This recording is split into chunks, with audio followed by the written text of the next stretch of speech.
জানো মা, আমি না কবিতা লিখেছি, তোমরা পড়বে কি তা? মার কাছে গিয়ে খাতা মিলে ধরে ছোট্ট অপরাজিতা। রাগী চোখ মিলে মা তাকে বলে, মাথা কি খারাপ হলো? ছাইপাশ সব না লিখে বরং অঙ্কের খাতা খোলো।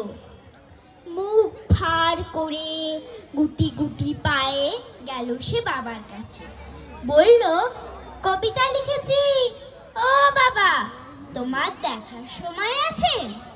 মুখটি না তুলে বললেন বাবা, কবিতা লিখেছ?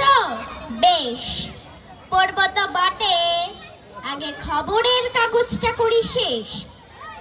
অগত্যা গেল দিদিটির কাছে, ডাকলো সে, দিদি আয় দেখ না কেমন ছবিটা এঁকেছি ছোট্ট এই কবিতায়। দিদির দু চোখে টিভি পর্দার ঝলমলে রোশনায়। বলল, কবিতা তুই লিখেছিস?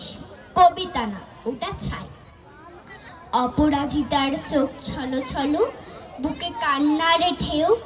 তার লেখা এই প্রথম কবিতা দেখলো না পড়ে কেউ। একা ঘরে বসে সামনে তাকালে মালাতে সাজানো ছবি, স্নিগ্ধ দু চোখে রয়েছেন চেয়ে সহজ পাঠের কবি। কবিতার খাতা মেলে সে ধরল, ঠোঁট দুটো থরো থরো। বলল, ঠাকুর কেউ না পড়ুক, তুমি এই কবিতা পড়ো।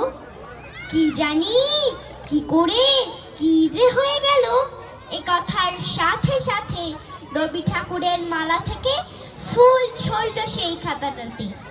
মনে হলো তার সামনে দাঁড়িয়ে বুঝি রবীন্দ্রনাথ, মাথার উপর রাখলেন তার আদর মাখানো হাত। নমস্কার।